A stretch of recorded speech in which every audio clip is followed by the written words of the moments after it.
Well,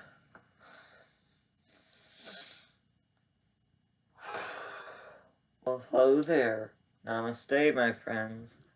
Um, so I can't believe that people aren't getting on track yet. They haven't figured out yet that, at least I believe that, Star Wars, the saga that everyone's raving so much about, that has Alderaan and Princess Leia and the Emperor and Darth Vader and everything.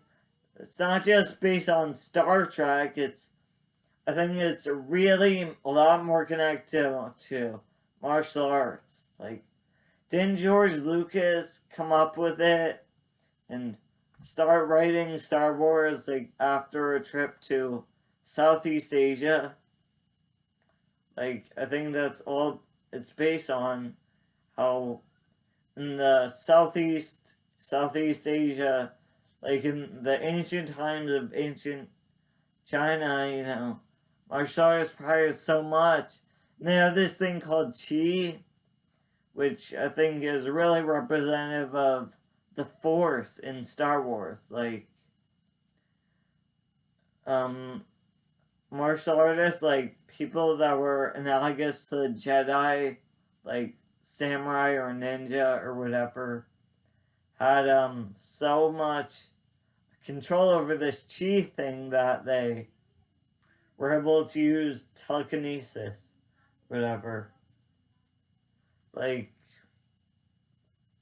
I know there are those other theories, like Star Trek, I'm sure has some connection. I mean, they're both sci-fi, but if you think about it, if you become a martial artist or internal artist like me, you see a lot more connection to martial arts. Like, I'm sure the Jedi are really just a sci-fi version of martial artists. Like, they always walk around with that lightsaber, and lightsaber is really just kind of like the sabers, the swords, or the staff bows that martial artists use. In martial arts schools or internal arts schools, they teach you how to use swords. So yeah, it's really cool. There are a lot more connections to martial arts than anything else, really.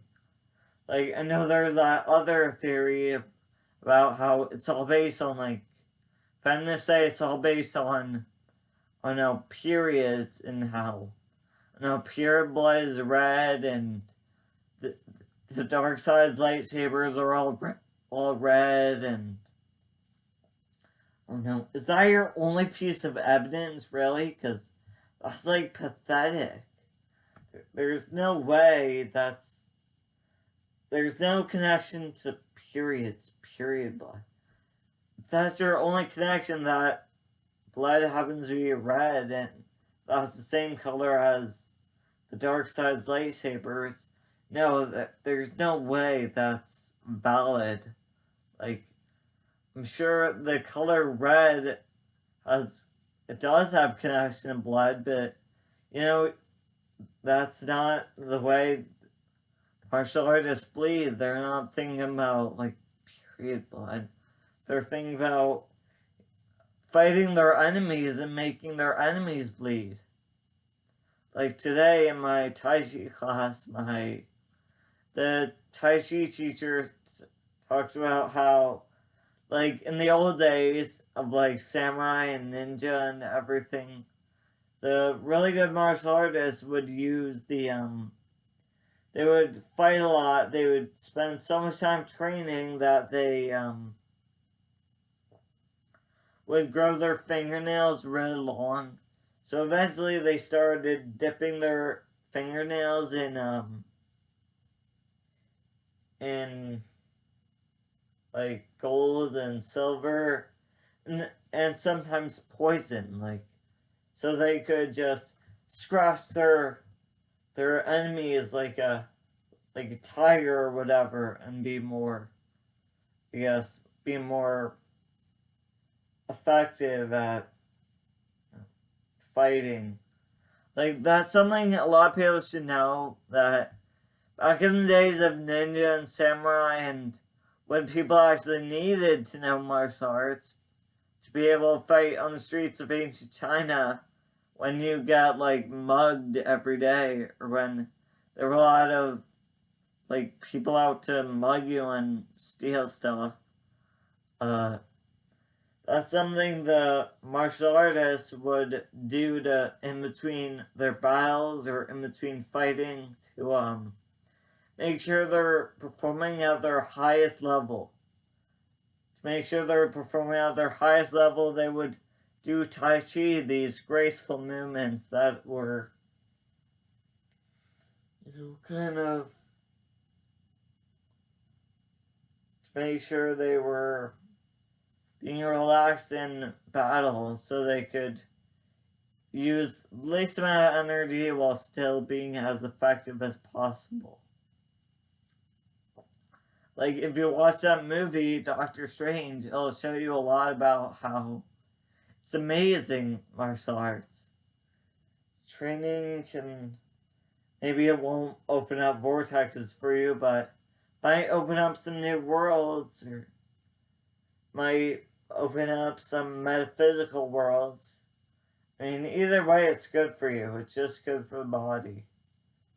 And the thing about Star Wars, the connection, not only is there the thing about Chi, martial arts talk about Chi, and that's like the Force in Star Wars. There's also Yoda, the Jedi, the Master Jedi, was based on that one isolated planet, kind of training out his old years by himself in the totally remote place. I'm sure that's what martial arts do. They figure, all this fighting is just pointless, so I'm gonna dedicate myself to the study of this, whatever this chi is, or force, or whatever, and so they go out into, up in the mountains or whatever, they live as a hermit, and just, they meditate all the time. That's how important meditation is. So they meditate, and when you think about it, it's like Star Wars with all those different planets, how the Jedi go from planet to planet. Those are really just like islands, like in Southeast Asia. Those are like islands, and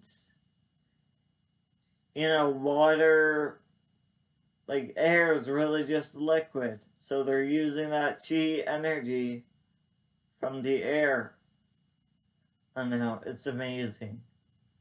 When you think about it, like, there's so many more connections of Jedi, like, with the lightsaber, twirling it around to hit away, to block the, stormtrooper things, to martial artists wielding the, swords, or the staff bows, or, one of the first things they teach you in a martial arts school is to, you have a staff bow. That's what I got because I'm an eternal artist. You're spinning around. They want you to spin around so fast that you can block your opponent. If your opponent throws something at you, you should be able to block it. I mean, Star Wars and martial arts have so many more connections. Like, when they talk about the Emperor and the princess, it's like, in ancient China or ancient Japan or whatever, I'm sure they talk about the other theory where it's actually the rebels who are the bad guys and the Empire is the good guys, and that might be true for people who wouldn't be subservient to the Empire, the government that was going on back then. Like, the Emperor in the Star Wars trilogy, or Star Wars saga, is the Emperor in the Emperor of Japan, Emperor of China, or whatever. And Princess, like, the royal family. They had the royal family back in ancient China or Japan or wherever that was. I'm sure it was a bunch of places. It was based on martial arts from all over, especially the Shaolin monks, who would like build up internal energy. Like if you look up Qigong and Tai Chi building up internal energy, yeah, I'm sure that's what the Jedi did. They were building up internal energy. That's why they had that force thing. And if you watch the latest Star Wars, the seventh one, at the end, Master Luke is just kind of off on his own in the middle of nowhere because he's meditating. He just gave up his life of fighting and thought he became like a monk where you just meditate a lot. So yeah, I think it's about martial arts. It's not about Star Trek. It's not about periods. It's about martial arts in ancient China. I mean, that's what Star Wars is. So I'm finally reforming the misconstrued beliefs of the about Star Wars. People take it to heart. That's what martial arts are really all about. That's what it's like being a Jedi.